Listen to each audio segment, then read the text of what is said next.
nggak tahu, 10 tahun ke depan juga nggak tahu masih hidup atau enggak. Kita jadi padahal ini lebih murah 500.000, tapi nggak berani, betul? Tapi giliran tadi motor 20 juta, dia lagi BU, lagi butuh, cuman dia jual 5 juta, berani itu saya keluarin. Kenapa? Karena yakin pasti untung, ya. Maka salah satu cara pengen hidupnya tambah tenang, ya kita mesti sadar dulu bahwa kita sedang berurusan dengan yang pasti nguntungin kita, Allah. Kapan Allah ngerugiin kita? Jawab, Bu, ya.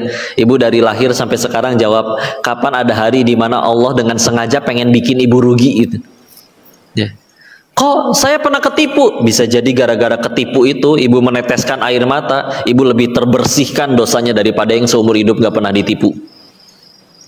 Kok saya diuji kanker, keluarga saya juga ada yang kanker terus meninggal? Bisa jadi gara-gara kanker itu ibu lebih terjamin surganya daripada yang sehat tapi maksiat.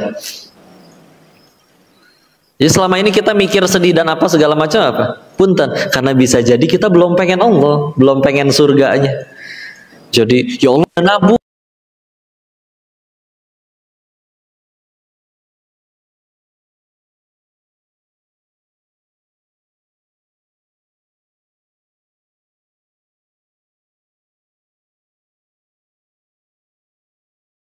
Jadi aslinya mah tinggal tergantung yang ada di hati ini aja, ilahnya apa, ya. Bicara keyakinan, contoh ya, waktu Nabi Ibrahim alaihi salam, kan kita tahu salah satu ujiannya harus masuk ke dalam kobaran api, ya. Padahal berkata yang benar, mendakwahkan yang benar, tapi masih harus dibakar hidup-hidup. Waktu beliau harus masuk ke dalam api, kira-kira beliau tahu nggak kalau api itu panas? Tahulah, dari dulu juga api itu panas dan bisa membakar. Yakin api itu bisa membakar dirinya. Tapi daripada yakin api itu panas, beliau lebih yakin tentang 3 hal. Apa keyakinan pertamanya? 1, kalau kata Allah saya harus mati, nggak usah pakai api ini juga saya bisa mati. 1. 2, kalau kata Allah saya tidak akan mati, mau api, mau gunung meletus, mau gempa bumi, mau meteor jatuh, kata pemilikku aku nggak akan mati, nggak akan mati. 2. 3, kalau aku ngelakuin ini untuk Allah tapi tetap mati, udah bela-belain demi Allah tetap mati, yakin pasti bakal diganti sesuatu yang lebih baik oleh Allah. Nggak mungkin nggak jadi surga, nggak mungkin nggak jadi pahala, nggak mungkin nggak jadi kebaikan, yakin. Nah, beliau lebih yakin tentang 3 hal tadi daripada yakin api itu panas. Makanya bismillah, hasbunallahu wa ni'mal wakil, ni'mal maula wa ni'man nasir. Api Allah jadikan dingin untuk beliau. Punten Bu, mungkin yang kurang sehingga kita suka repot menata hati, sulit bahagia, masih gampang sedih. Mungkin yang kurang cuman yakinnya. Suami yang masih pelit ke istrinya mungkin kurang yakin bahwa kalau ngasih ke istri bakal Allah lipat gandakan rezekinya. Anda pelit. Mau direkam Bu biar dikirimin ke suami? Ya. Orang yang masih mencuri dari rakyatnya, ya, mungkin tidak cukup yakin bahwa Allah tuh ngelahirin seorang hamba pasti dengan rezekinya. Ya. Lagian biasanya yang dikejar biasanya sudah bukan kehidupan, bukan untuk hidup, tapi untuk gaya hidup kalau udah kayak gitu. Kemarin teh ngelihat adegan film Bu, lagi ada orang nonton drama. Adegannya si bapak ini nangis jerit-jerit, mukul-mukul, jedugin kepalanya di dalam mobil mewahnya. Wah itu mah udah kelihatan dah mobilnya halus, nggak mungkin cukup 1,5 miliar itu mobil kayak gituan. Tapi nangis, cek saya teh, ini bapak kenapa nangis-nangis di dalam mobil? Yang nonton teh cerita, iya karena dia teh abis ngelakuin kejahatan untuk uang. Dia jatuhin pesawat yang harusnya dia dapat 11 triliun. Tapi cuman cair dapatnya 500 miliar. Maka dia ngambek marah-marah. Cek saya teh, ada orang yang ngarep pengen punya kerjaan asal digaji 2,5 juta sebulan juga dia udah bahagia. Dia dapat 500 miliar ngambeknya kayak gitu. Cek saya teh ini ya Allah, nanaonan jelema teh ya. Ngerti bahasa Sunda? Ngerti ya? Betul kan? Oh, silakan yang baru datang masuk dulu, duduk dulu yang nyaman ya. Kalau nggak muat boleh majuan sedikit ya nggak apa, masih lega. Asal jangan saya pangku ya, berat. Ya, duduk dulu yang nyaman ya. Begitu kan? Misalkan gini Bu ya, saya misalkan kasih uang 500.000 ke ibu yang kerudung pink misalkan. Terus kata si ibunya, alhamdulillah dapat rezeki, masa kasih ya Allah. Terus waktu ibu lagi senang-senang ngitung 500.000, terus 100 ribuan 5 lembar, ibu sambil nengok sekeliling, kok yang lain 10 lembar? Kenapa cuma aku doang yang 5 lembar? Seketika bahagianya berubah tuh, jadi bete, betul? Sedangkan ternyata yang pakai 100, yang dapat 1 juta uangnya pada dipakai maksiat, dan gara-gara itu jadi masuk ke nerakanya Allah. Sedangkan si ibu yang tadinya dapat 500.000 karena memang kebutuhannya udah cukup, memang dia niatkan pengen berwakaf, dan gara-gara itu dia ke surganya Allah. Jadi kan bahagia kita tuh kan dari mana aslinya kan? Ginilah, kita sama anak-anak kadang bisa kalah Bu dalam urusan kebahagiaan. Lihat anak-anak, mudah bahagia betul. Dia berantem sama temennya, 5 menit kemudian udah bayan lagi. Yang berantem ibu, ya. Nah, kamu habis benjol sama dia nak, betul. Anak kecil sederhana, benjolku sudah tidak sakit, dia punya mainan yang aku suka, ya aku main. Apa yang menghalangi? Belum ada gengsi apa segala macam. Kebayang anak ibu yang masih TK pulang ke rumah marah-marah, mah panggilkan pengacara keluarga kita mah. Kenapa kamu adek? Anak TK Pertiwi menghina aku mah. Kita bawa mereka ke meja hijau, sama mamanya dibawain meja biliar, kan hijau juga sama ya.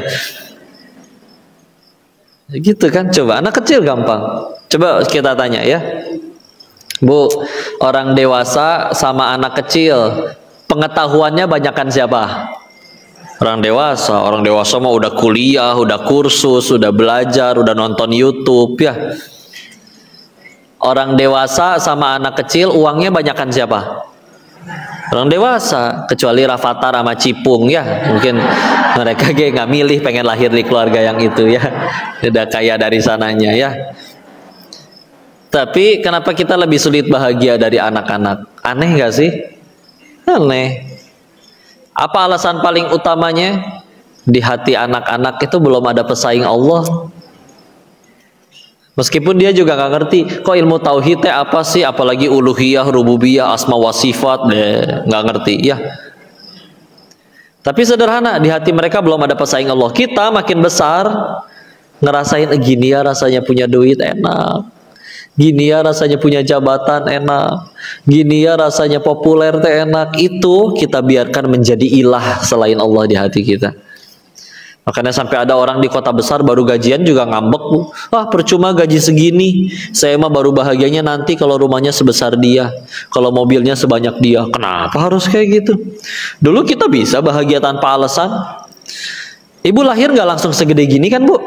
Ibu pernah orok, Bu? Pernah.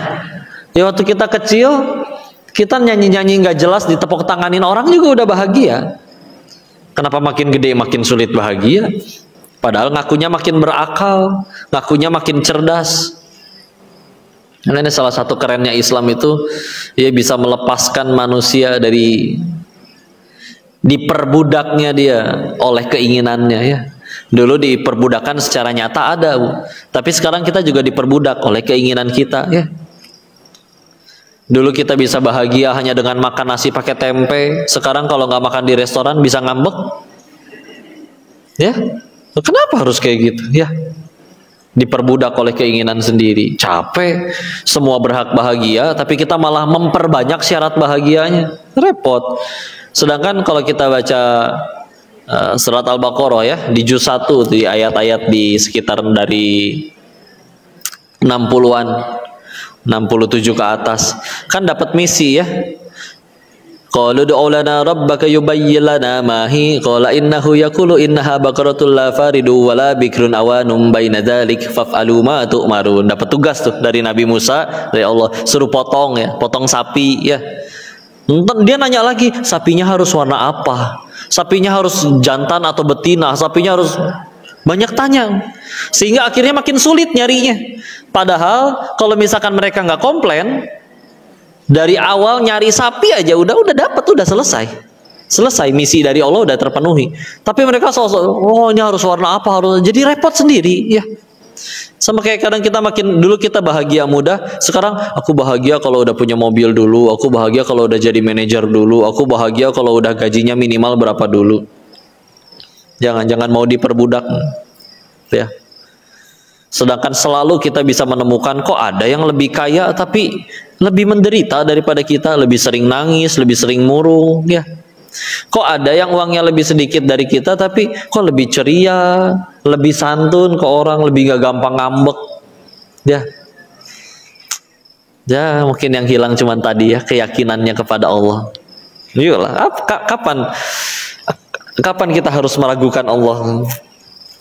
Allahnya nggak pernah dengan sengaja zolim ke kita. Bahkan kalau ditanya siapa sih yang paling sayang dan paling paham tentang diri kita, jawabannya Allah ya. Allah lebih kenal sama diri kita daripada kita kenal sama diri masing-masing. Betul? Ibu tahu nggak berapa jumlah gigi di dalam mulut ibu? Pernah ngitung, Bu? Ada yang jawab, saya kok tinggal 2 ya, ternyata emang tinggal 2, gampang hitungnya ya. Tapi kalau masih muda-muda seperti ibu, celah ya, kan bingung kan ngitung, saya nggak pernah ngitung, apalagi jumlah rambut, apalagi panjang usus, apalagi kapan meninggal, nasib 20 tahun ke depan, nggak tahu kan? Nggak tahu. Allah tahu nggak? Nah, berarti Allah lebih kenal tentang diri kita daripada kita sendiri ya. Dan Allah juga lebih sayang kepada kita daripada kita sayang sama diri sendiri. Kok masa kita nggak sayang sama diri sendiri? Iya, kita nggak sayang. Apa buktinya kok? Buktinya kita bikin dosa. Tuh. Kalau dosa siapa yang rugi? Allah atau yang bikin dosa? Kita. Makanya salah satu bahasa dosa di dalam Al-Quran kan kadang menggunakan kata zunub ya, tapi kadang menggunakan kata zolamtu nafsi, zolim kepada diri sendiri. Karena kenapa? Begitu kita berbuat kezoliman, satu dunia berbuat zolim deh, Allah rugi nggak? Enggak. Satu dunia kafir seluruhnya juga Allah nggak akan resign jadi Tuhan, nggak rugi. Yang rugi siapa? Ya pelaku kemaksiatannya. Coba lihat kira Bu, film-film azab misalkan Bu, ya. Masalah yang akhirnya dia hadapi dari mana sumbernya Bu? Iya kan, ngundang diri sendiri kan. Dia korupsi dulu, dia durhaka dulu ke orang tuanya, coba hidup lempeng ya. Kok ya kalau hidup lempeng berarti nggak akan ada masalah? Tetap ada masalahnya, tapi tidak akan menjadi kepahitan ya. Tidak akan jadi kepahitan, karena kan pahit kan ujungnya cuma 2 ya. 1 gugurin dosa, 2 meninggikan derajat. Ulangi, harus hafal ini. 1 gugurin dosa, 2 meninggikan derajat ya. 1 gugurin dosa, 2 ninggiin derajat. Gimana cara kita mengetahui kok kepahitan yang sedang aku alami ini untuk gugurin dosa atau untuk ninggiin derajat sih? Gimana cara nyari taunya Bu?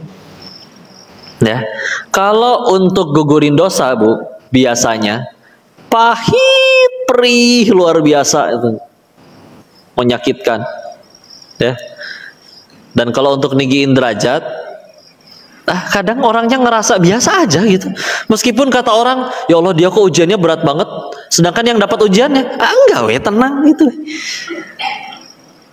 Contoh ya, orang yang orang yang akhirnya maling negara, tolong jangan diperhalus jadi koruptor ya. Maling mah maling aja ya. Maling, udah gitu dipenjara ya. Maka dia ngerasa sedih, kenapa teman saya yang 9 nggak ditangkap, saya sendiri yang ditangkap, sedih. Sedihnya pasti luar biasa. Kenapa? Harus ada yang digugurin atas dosa-dosa tersebut ya. Makanya pasti perih. Atau gini lah yang paling gampang, anak muda Bu, diputusin pacar, nangis ya. Nanti nangis juga ada dua, Bu. Ada yang nangisin masalah, ada yang nangisin dosa penyebab masalah. Nah, beda nggak? Beda. Ulangi. Ada yang nangisin masalah, ada yang nangisin dosa penyebab masalah. Kira-kira mana yang bikin masalah kita kelar? Nangisin masalah atau nangisin dosa? Dosa. Ya. Pemuda, kenapa kamu nangis? Maka dia jawab, iya, sebelum aku diputusin pacar 1 jam sebelumnya, aku habis beliin mereka sekeluarga iPhone 14 Pro Max. Pantesan ya, masalah gitu ya, tekor ya. Dianya udah nahan lapar sampai makan Pro Max tiap hari ya. Tahu-tahu lapar dikit tahan pakai Oki Jelly Drink. Begitu perut sakit minum Pro Max, gitu aja terus ya. Tahu-tahu diputusin. Yang dia pikirin masalahnya perih. Tapi ada pemuda yang lain, dia juga nangis. Tapi nangisnya beda. Ketika ditanya, pemuda, kenapa kamu diputusin pacar kamu nangis? Dia jawab, karena selagi aku bersamanya, aku melupakan penciptanya. Cielah, gaya ya. Tapi beda, Bu, nangisnya, betul?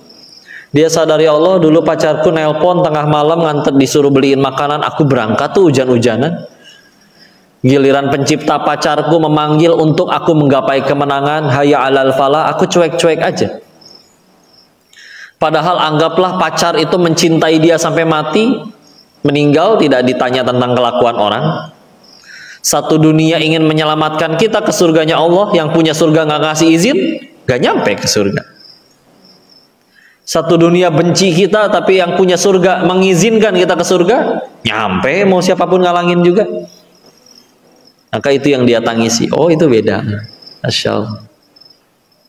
Kalau untuk gugurin dosa, pahit, nyelekit luar biasa. Masya Allah. Nanti suatu ketika setelah 5 tahun kemudian misalkan, oh udah nggak sesakit dulu, ya punten, mungkin dosanya sudah berguguran. Sampai ada titik di mana kok sudah tidak sedih lagi. Bahkan kita bisa menertawakan kejadian yang dulu kita sedih banget terimanya. Ya, mungkin sudah bersih, sudah terampuni seluruhnya oleh Allah. Deh. Oh, kok berarti Allah benci ya kalau kita ada bikin dosa terus tahu-tahu kita dihukum, dapat masalah dalam hidup? Bukan, justru pertolongan. Lumayan gugur dosanya, betul? Bayangin, 10 orang korupsi, yang 1 ditangkap. Awalnya marah dia juga, kenapa teman saya yang 9 gak ditangkap? Setelah seiring berjalannya waktu, pas keluar ditanya, alhamdulillah saya yang ditangkap. Jadi kenal Islam, jadi gugurin dosa. Bayangin kalau saya nyuri uang rakyatnya tetap berhasil seumur hidup nggak pernah ketahuan. Kan akan harus dibalas di alam setelah kematian, dan demi Allah lebih perih balasan di sana daripada di dunia. Nah, ulama-ulama terdahulu itu kalau misalkan sebulan nggak ada sakit, nggak ada masalah, nangis. Ya Allah, aku mah pasti ada dosa. Tapi masa nggak ada penggugur, nggak dapat penggugur dosa? Takut nggak cukup. Imam Ghazali sampai pernah mengingatkan, dosa yang paling tidak terasa adalah ngerasa diri udah aman dari azab Allah. Kata siapa udah aman? Kan aku udah ngaji kok, kan aku udah tahajud, udah sholat, yakin diterima. Apalagi kalau ternyata niatnya salah, duha biar dipuji calon mertua misalkan. Ngaji, iya ngaji, tapi sekalian cuci mata. Ups, ya. Udah, ya. Kan niat kayak alamat, Bu, itu. Secanggih-canggihnya ekspedisi, ya. Misalkan dia punya, ayo mau kirim lewat mana? Kami pesawat punya, laut punya, darat punya. Kami adalah ekspedisi yang paling canggih. Silakan kirim barang melalui kami. Tapi kita salah ngasih alamat, nyampe nggak, Bu? Ya enggak, ya. Ya, niat tuh kayak gitu, Bu, kayak alamat. Mau udah sujudnya, duhanya udah berapa ribu rakaat, baca Qur'annya berapa juz, niat salah demi menang lomba. Ya beda tujuan berarti. Menang akhirnya dapat tuh lombanya, beneran dapat piala. Kan kita meninggal nggak ditanya pialanya udah berapa. Ditanyanya yang paling lillahi ta'ala, pada Allah hatinya. Jadi menyederhanakan, tuh enak itu tuh kalau ada tujuannya ke Allah doang. Masya Allah, ya. Ya tadi ya, kalau untuk gugurin dosa perih luar biasa, nyakitin, Masya Allah. Tapi kalau untuk meninggikan derajat tadi, tenang aja dia gimana. Lihat para nabi itu, pahala lebih banyak, dosa terampuni, ujian lebih berat. Apakah ada yang ngambek gitu, pundung? Ngerti kata pundung nggak, Bu? Ngerti ya? Oh, gini-gini amat sih jadi nabi, saya pensiun aja lah jadi nabi. Enggak ada ya. Enggak, tetap udah jalanin aja terus. Yang kusta 18 tahun sekujur tubuh, kata istrinya, kenapa engkau tidak meminta kesembuhan kepada Tuhanmu? Dijawab oleh Nabi Ayub alaihissalam, ingatkah dulu sebelum aku diuji sakit seperti ini, berapa tahun kita mendapat nikmat dari Allah, ladang, ternak, semuanya bisa panen, anak banyak, dan semua sehat. Dijawab oleh istrinya, kurang lebih 20 tahun. Maka aku sakit baru 18 tahun. Aku malu.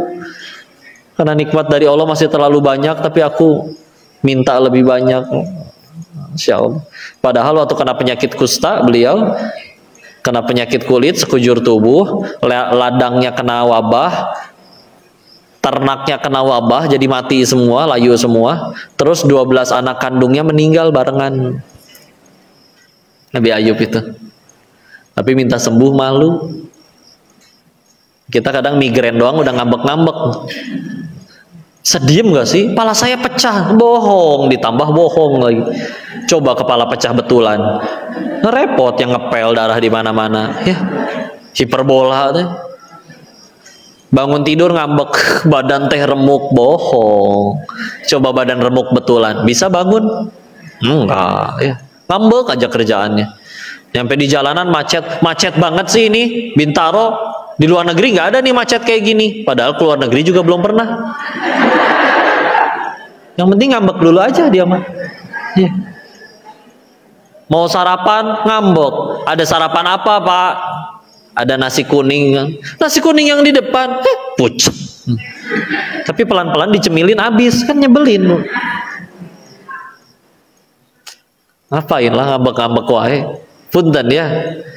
Bukan berarti manusia nggak boleh punya emosi, kesel, bukan. Tapi yuk, setiap kali ada masalah kan yang kita pengen solusi. Nah, marah teh nggak jadi solusi. Betul? Umar bin Khattab radhiyallahu anhu di kitab Al-Hikamnya Syekh Ibnu Athaillah As-Sakandari pernah ngasih nasihat ini luar biasa.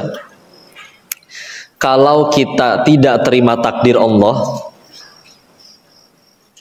takdirnya belum tentu berubah, kita bisa dapat dosa gara-gara kufur. Siapa yang tahu ternyata gara-gara kejadian itu ada kebaikan di dalamnya, betul? Tapi kalau kita terima takdir Allah, mudah bagi Allah merubah takdir orang tersebut dan dia mendapat pahala dari sabarnya. Kecepatan ya? Mau diulangi? Ulangi ya. Ibu dengerin dulu, baru tulis. Kalau sambil nulis ini jadi tulisannya nggak beres, pikirannya nggak nyambung nanti ya. Dengerin, ulangi dulu ya. Baru nanti saya kasih waktu buat nulis. Nih Bu, ada masalah misalkan Bu ya. Kalau kita ngambek, marah, emosi, kufur, teriak-teriak, takdir belum tentu berubah. Tapi kita bisa dapat dosa gara-gara kufur ke Allah. Padahal bisa jadi itu teh pertolongan, betul? Yang kedua, kalau kita lillahi ta'ala terima, ikhlas dengan takdir Allah, ridho dengan takdir Allah, mudah bagi Allah ngerubah takdir orang tersebut dan dia dapat pahala dari sabarnya. Coba Bu, udah ngambek, takdir nggak berubah, bete nggak Bu? Jadi dosa, takdir nggak berubah, rugi nggak Bu? Rugi. Ya. Tapi kalau ridho, pahala dapat, takdir mudah dirubah sama Allah. Coba, untungan yang mana? Ya. Kebayang? Ketangkap maksudnya? Maknanya? Ya. Jadi milih nih, dari kejadian nih kita milih yang mana? Pengen ngambek tapi belum tentu takdir berubah, tapi bisa jadi dosa. Atau pengen ridho, kalau ridho Allah mudah ngubah takdir, tapi pasti dapat pahala. Nggak mungkin disia-siain. Capeknya kita, sedihnya kita. Jalan ke depan kaki nyenggol batu, kalau itu sakit aja gugurin dosa kok. Tertusuk duri kecil, kalau itu sakit itu juga gugurin dosa kok. Apalagi masalah yang bikin ibu nangis setiap malam, nggak mungkin nggak jadi pahala. Pilihannya cuma dua, kalau nggak gugurin dosa, ninggiin derajat. Ya, cuma dua itu. Ya. Nah nanti kita tinggal aturin. Kalau ke diri dan ke orang lain kayak gimana? Jangan kebalik. Kalau ke diri mesti bisa. Ya Allah, ada masalah. Pasti saya ada dosa nih. Jadi sibuk tobat, perbaiki diri. Kalau ke orang, ya Allah, ujian dia lebih berat, pasti Allah ingin meninggikan derajatnya, dia orang baik. Nah, enak husnuzon, ya. Jangan dibalik. Giliran orang ada masalah, suwe, dosa melulu sih, syukurin. Nggak ada yang tahu, padahal ternyata Allah pengen angkat derajat dia. Ya. Giliran ke diri sendiri, ih Allah senang banget sih ngangkat derajat aku. Kepedean, ya. Jangan gitu ya. Ingat gak Bu, ini cerita, ini saya dapat kisah dari guru saya ya. Ada seorang ibu soleha habis sholat dari Masjidil Haram. Begitu keluar kan lega ya, luas luar biasa. Lihat ya Allah, langit begitu luas, tanah begini lapang, orang segini banyak. Lagi sambil menikmati itu semua, tahu-tahu ada sesuatu yang hangat jatuh di dahinya, ceprot. Nah, apa tuh Bu kira-kira? Burung ya. Jangan dipikirin nya Bu ya. Kita ambil hikmahnya aja ya. Maka dia langsung ke dalam, ambil wudhu, terus sholat tobat. Pas keluar, teman-temannya udah pada nungguin. Perasaan tadi keluarnya bareng, kok masuk lagi? Baru cerita, iya tadi kena burung. Kok kena burung terus kenapa gimana? Ya saya ke dalam sholat tobat. Kok kena burung sholat tobat sih? Nah dijawab, sini kumpul semuanya. Sini saya jelasin ya. Udah kumpul, semua menyimak, baru si ibu bilang, perhatikan. Langit segini luas, tanah segini lapang, pantat burung segede gitu, jidat saya segede gini. Hitungin ke saya gimana matematikanya, kok bisa nyampe ke sini? Ternyata di situ ada dosen fisika Bu. Betul juga ya, trigonometri, sudut kemiringan pantat si burung, sin, cos, tan, ya. Masa jenis kotoran, kecepatan angin, kelembaban udara, sudut kemiringan, dia ngeluarin penggaris, ngukur diameter jidat si ibu. Wah, ini luar biasa probability-nya. Ada satu lagi yang nambahin, ada satu faktor yang lebih sulit. Wah, apa tuh? Tingkat kemulesan si burung. Bisa-bisanya mules ngelihat muka ibu. Terus si ibu mau gimana? Mau ngambek, dasar burung kurang ajar. Burungnya nggak ngerti bahasa Indonesia Bu, kan burung Arab, ya kan? Mau berkata apa? Saya tidak terima, nggak bisa. Tanda terimanya jelas masih anget di jidat. Ya. Maka dia sibuk, daripada menyalahkan siapapun, dia mikir ya Allah, gak mungkin kau jadikan ini kebetulan, gak ada yang kebetulan, takdirmu ya Allah. Pasti ada sesuatu yang mengundang ini terjadi. Daripada sibuknya lain siapa-siapa, sibuk gimana caranya ini jadi kebaikan buat saya. Alhamdulillah ya, enak. Maka udahlah, yang penting jadi jalan tambah dekat sama Allah ya. Gak rugi lah. Di dalam Islam itu yang rugi bukan yang dizolimi, tapi yang menzolimi ya. Bisa jadi suami selingkuh sakit hati nggak Bu? Sakit, udah dampingin dari nol ya. Giliran dia udah sukses, dia nikah lagi sama yang seumur anak kalian. Mohon maaf ya, sumbernya saya biasa dari film-film azab kan kayak gitu ya. Tapi kalau gara-gara itu jadi rajut, 5 waktu nggak pernah bolong, mulai ngaji, mulai baca Quran, sampai akhirnya lancar, sampai akhirnya bisa menghafal, sampai akhirnya bahkan ngajarin Al-Quran. Bisa jadi gara-gara itu jadi jalan pembuka, dia lebih terjamin surganya daripada yang suaminya setia. Meskipun yang suami ibu udah setia, nggak usah disuruh selingkuh Bu. Abang selingkuh dong, biar aku dapat penggugur dosa. Enggak gitu konsepnya Bu. Bukan, nah, semua orang ada masing-masing episodenya ya. Nah gitu aja, yang penting jadi tambah senang, tambah dekat sama Allah. Nah, mungkin ibu sebelum ada di posisi sekarang, di hari ini, insya Allah mungkin dulu ibu kecil, pernah ngerasain lu? Udah gitu duduknya cuma di lantai, nggak punya sofa. Waktu itu pun kami hanya punya nasi sama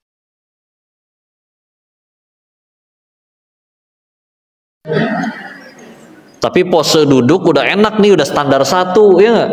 Di hadapan ada keluarga yang tercinta, orang-orang yang kita sayangi, dan ditambah lauk yang paling nikmat. Syukur, ya. Dimakan, aku masih ingat bahkan rasa nasi dan tempe kurang matang tersebut. Suatu ketika misalkan diuji kaya,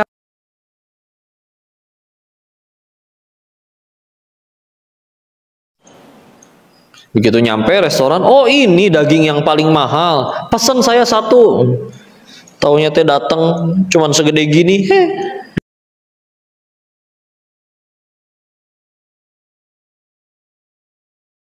daging mahal, kaget ya perutnya. Nggak biasa. Ya, ya Allah, itu aja manusia mah ya. Orang bilang kebutuhan manusia dulu ada 3 ya: sandang, pangan,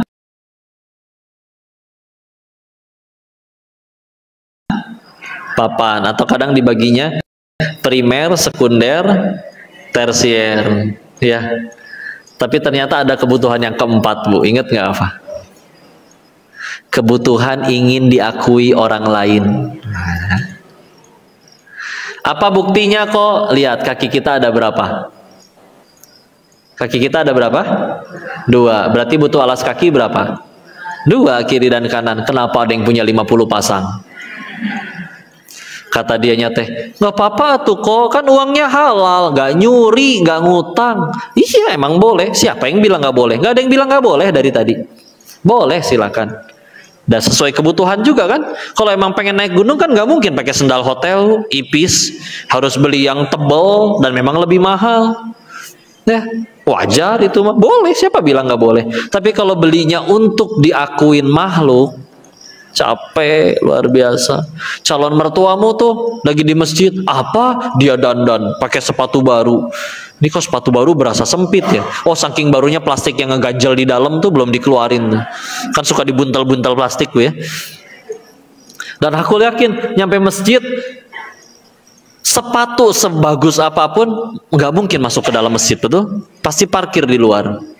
Dan dijamin lebih susah khusyuk yang pakai sepatu bagus daripada pakai sendal butut, Bu. Betul? Iya. Silakan Bapak Ibu di depan saf depan masih kosong. Keutamaan saf depan itu luar biasa. Itu adalah safnya para malaikat. Enggak, saya deket pintu aja. Jadi kalau pas lagi ruku si ada sami Allahu liman hamidah, ya.